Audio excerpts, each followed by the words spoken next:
Olá, boa noite. Olá.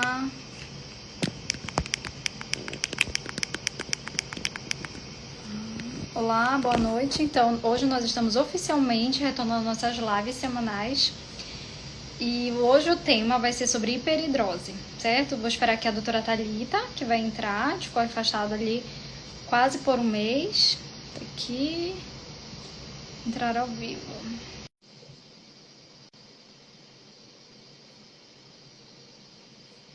Tá entrando aqui. Olá! Ah, tudo bom, Thalita? Tudo bem? Quanto tempo? Já tava com saudade já. Bem.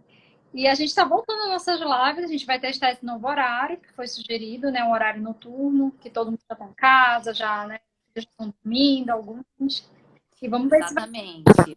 A grande vantagem do horário, pessoal, é a gente vai continuar deixando a live gravada, mas é vocês conseguirem interagir um pouco mais e tirar as dúvidas, né, ao vivo.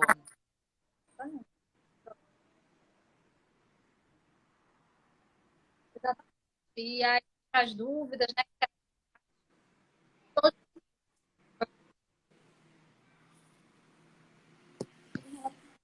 Mas vai se apresentar, porque ela fica gravada. E sempre que a gente estava chegando, né? Eu sou Helena, sou dermatologista.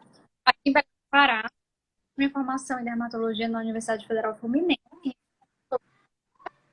E onde eu beleza, para dermatologia. Eu vou pode falar um pouquinho da Thalita também.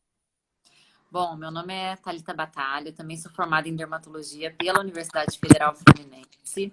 Me subespecializei em câncer, né, oncologia cutânea na USP, São Paulo. Atualmente trabalho em São José dos Campos e Jacareí. Perfeito. Então, hoje eu vou falar sobre a hiperidrose. Então, a hiperidrose, resumidamente, é uma pós-produção excessiva da sudorese. E ela é bem comum, 2 a 3% da população mundial. Então, é uma bastante comum, né? A gente encontra com bastante frequência, certo? Sim. E só para vocês saberem, e não é só, ela causa muito constrangimento no cotidiano, então tem gente realmente que fica muito inibida. A gente observa que tem, quando o calor aumenta, né, porque a pessoa acaba produzindo mais suor, a gente sabe que só uma função de fazer o controle e regulação da temperatura, mas nesse caso ele tem que ter. E aqui para o meu setor, aqui, né, Belém do Pará, calor mantido praticamente o todo. Então a gente encontra com uma certa frequência aumentado na região aqui das axilas. A outra namorava aí, do lado frio, né, lá no acabava melhorava um pouquinho.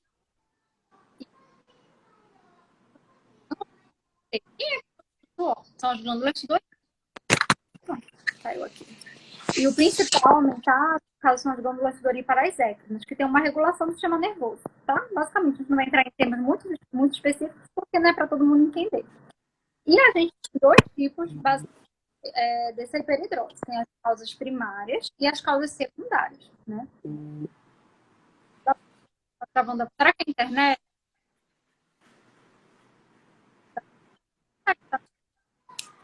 Às vezes está cortando um pouquinho. Você tá no Wi-Fi? Eu tô. Deixa eu só um pouco, rapidinho.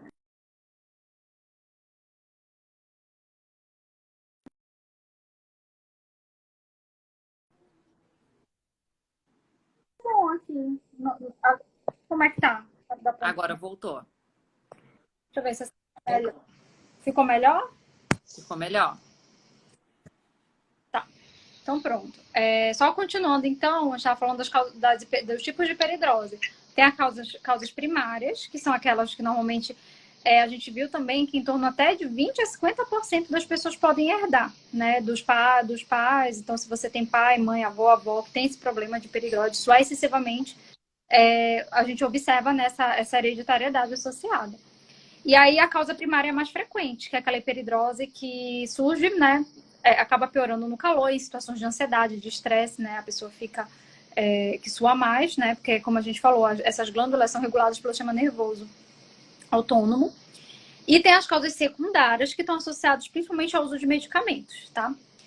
E quais são as áreas mais afetadas que a gente tem? A gente tem as mãos, que são uma das áreas, né, que os pacientes queixam bastante.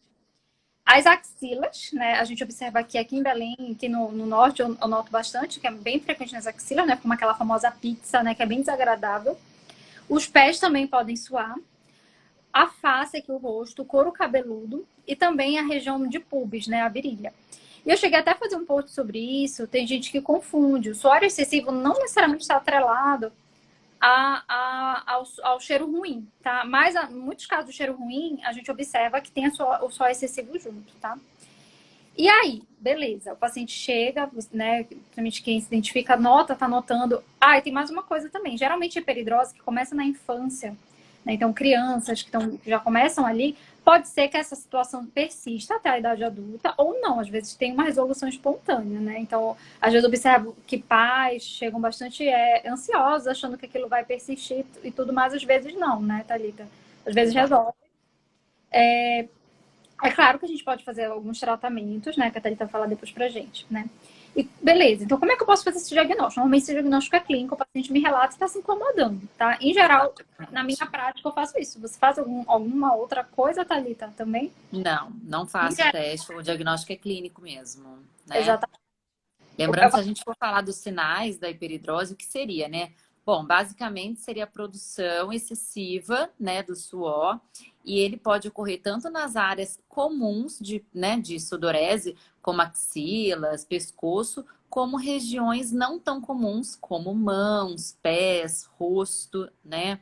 E isso impacta muito na vida do paciente, né? Porque essa sudorese ela pode ser isolada de uma região apenas ou ela pode ser associada.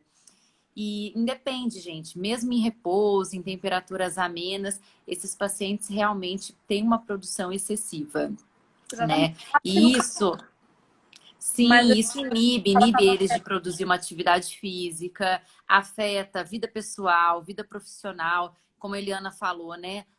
Uma pizza, um paciente que tem que usar, né, profissionalmente um traje social, aquilo é muito incômodo, né? Então, realmente, assim, acaba inibindo e afetando várias áreas da vida da pessoa.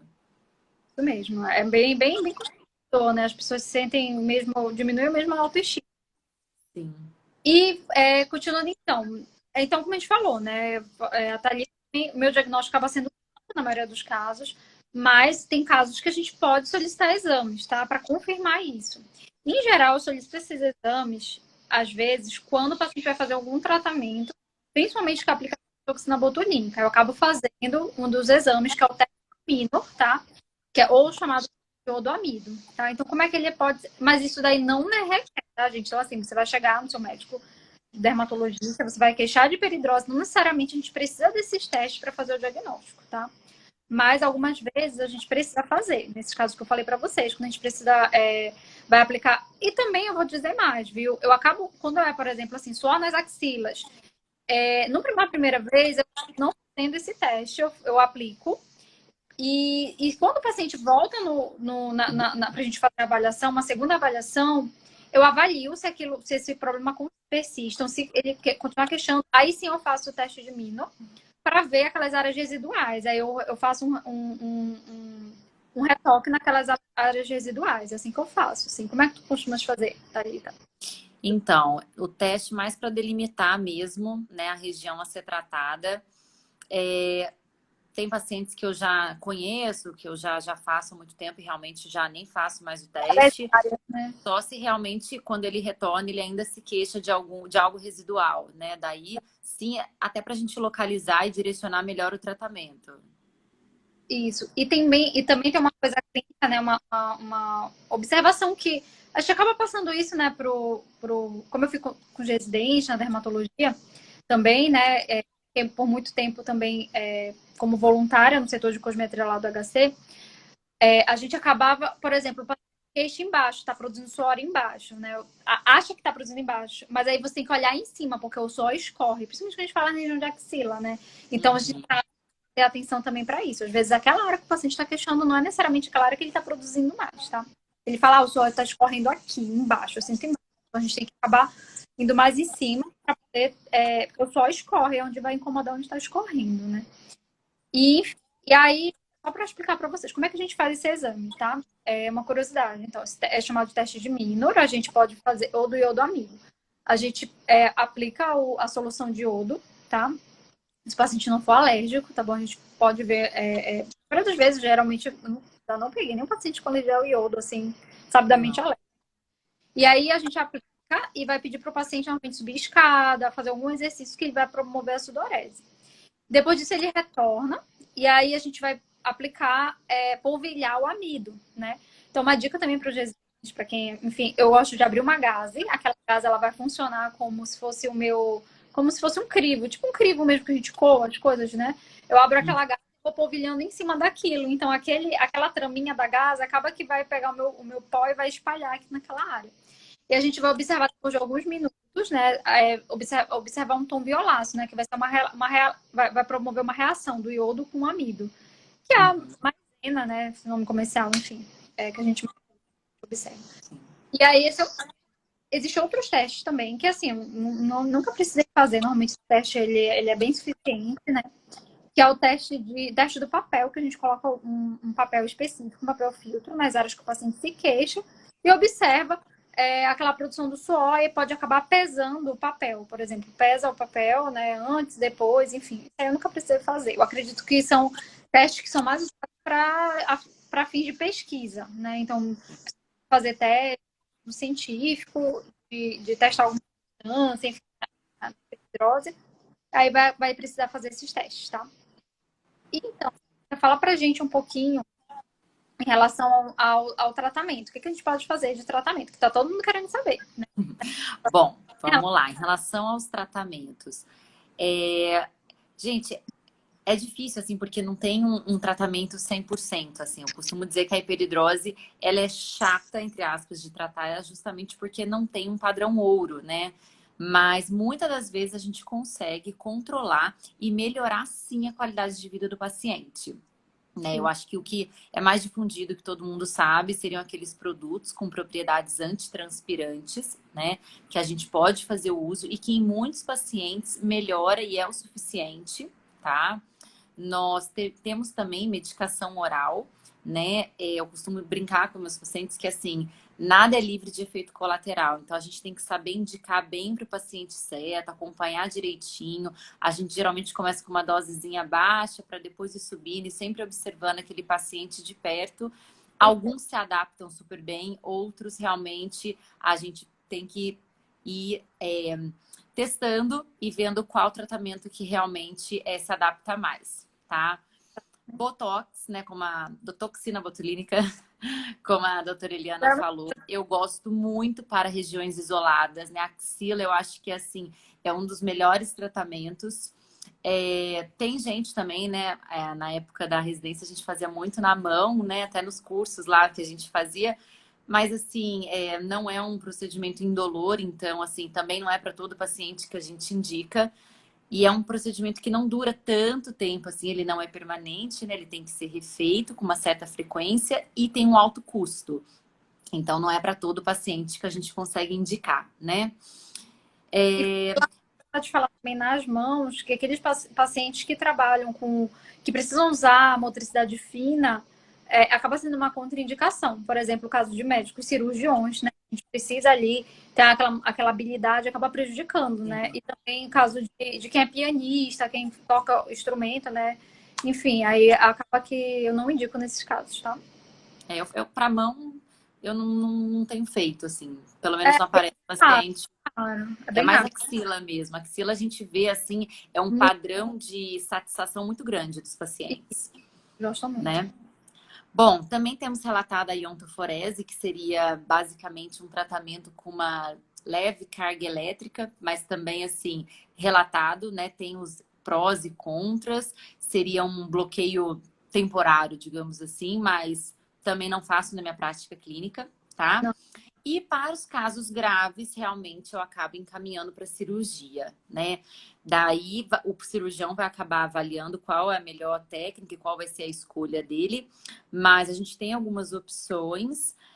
Mas é aquela coisa que a gente sempre conversa com o paciente, até o próprio cirurgião, e muitos acabam até desencorajados pelo efeito compensatório, né, que existe, assim, se você para de transpirar em um lugar, o nosso organismo acaba, né, transpirando mais em outros locais.